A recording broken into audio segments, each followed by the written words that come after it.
Hello mga Mima, magigisa tayo ng sinigang na baboy. Yung iba hindi nagigisa pero ako ginigisa muna. Maglalagay tayo ng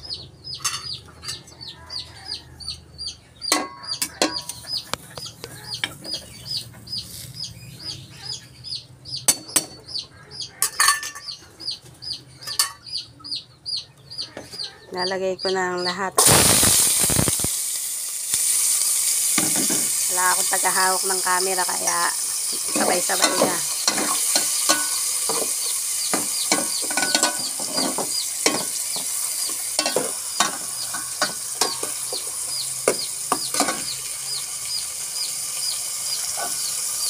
Iba pag nagsisigang ng baboy, nilalaga lang kasi lumambot. Ako gusto ko ginigisa muna siya.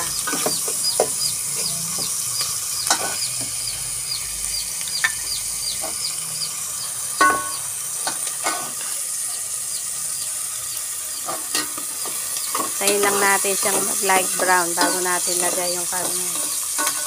Para lumabas yung lasa niya.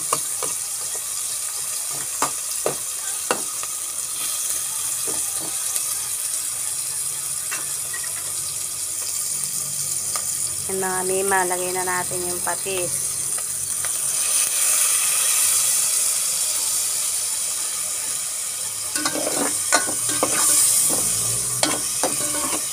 Konting halo-halo. Lagay na natin yung pork. Pinili ko yung mas malaman kasi bawal sa akin mataba. Nag-high blood ako, bawal na sa akin yung kumain ng taba. May taba siya, konti lang.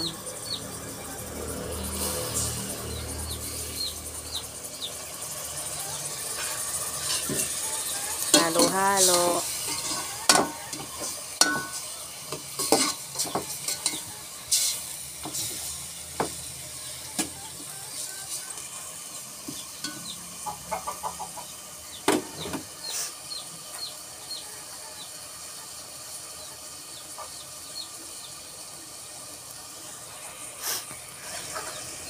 Pag nag-iba na siya ng kulay, pwede na natin siyang lagyan ng tubig. Yung medyo na siya, yung nagla-light brown na.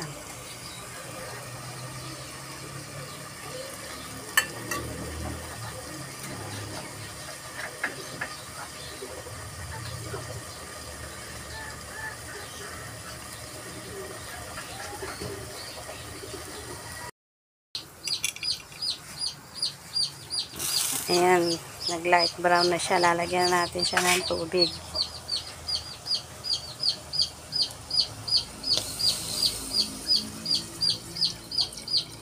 Dagdagan na natin para hanggang sa lumambot.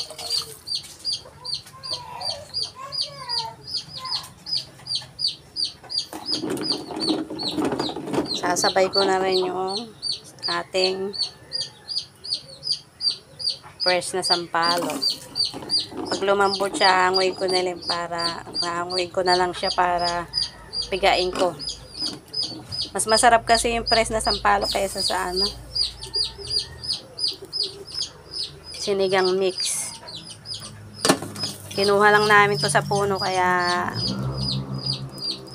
libre na sa amin yung sampalok. Okay, hintayin lang natin kumulo mga ilang minuto. Nalambot na yung siguro yung sampalok. Hanguin ko na para pigain.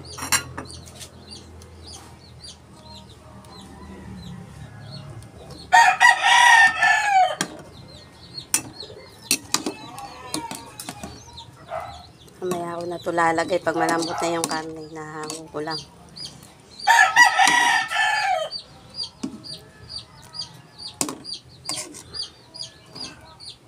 Yung ayaw gumagamit nito dahil ayaw na nilang nagpapalambot na sampalok. Pero ako mas gusto ko yung fresh na sampalok.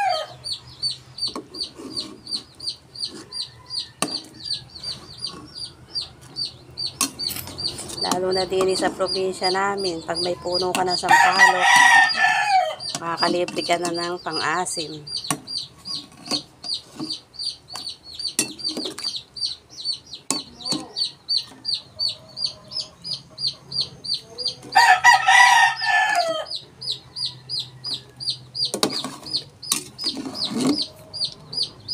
Iiwanan ko dito yung yung karne, palalambutin ko pa. Hinangulang isang palo. Mas masarap yung sinigang pag malambot yung karne niya.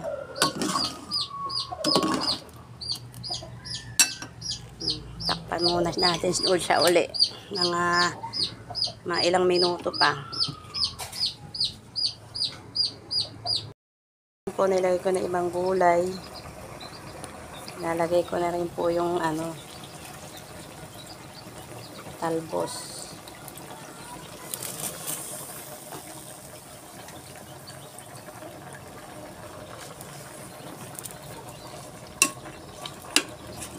Sarap malaing gulay. Gulay pa lang ulam na.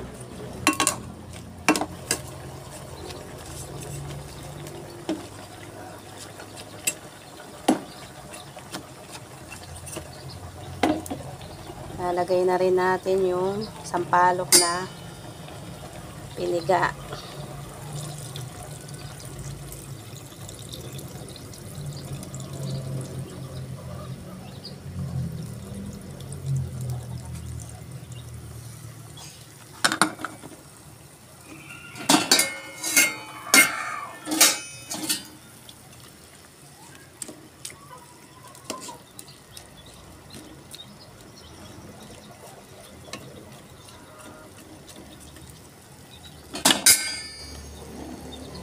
Dadagdagan ko pa siya ng konting sabaw. Pag nagluto kasi ako ng ng ulam na ganyan, tanghali hanggang hapunan na namin, kaya dinadagdagan ko na ng sabaw.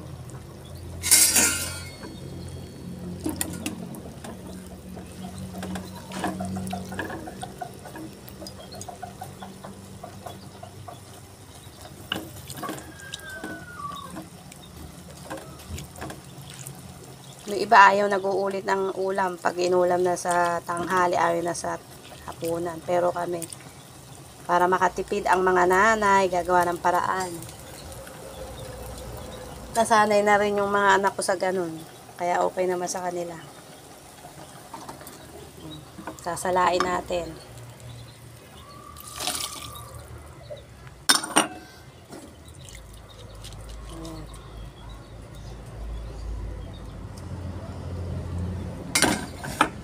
Hintayin natin siyang kumulo.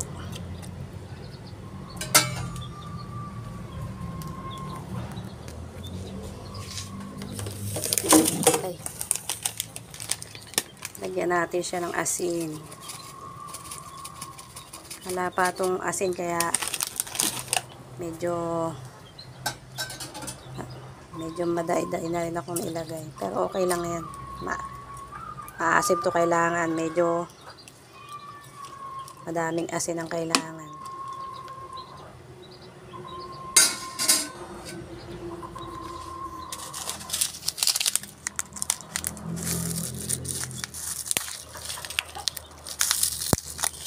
Lagyan natin ng seasoning granules.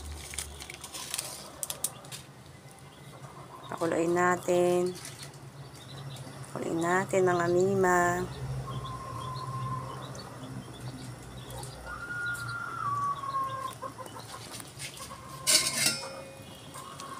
Haluin ko para kumalat yung lasa.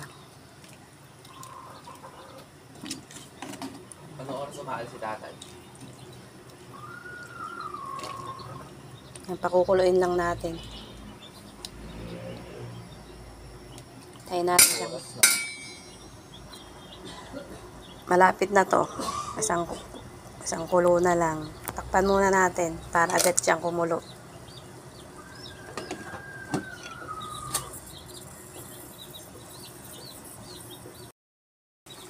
Tikman na natin kung okay na lasa.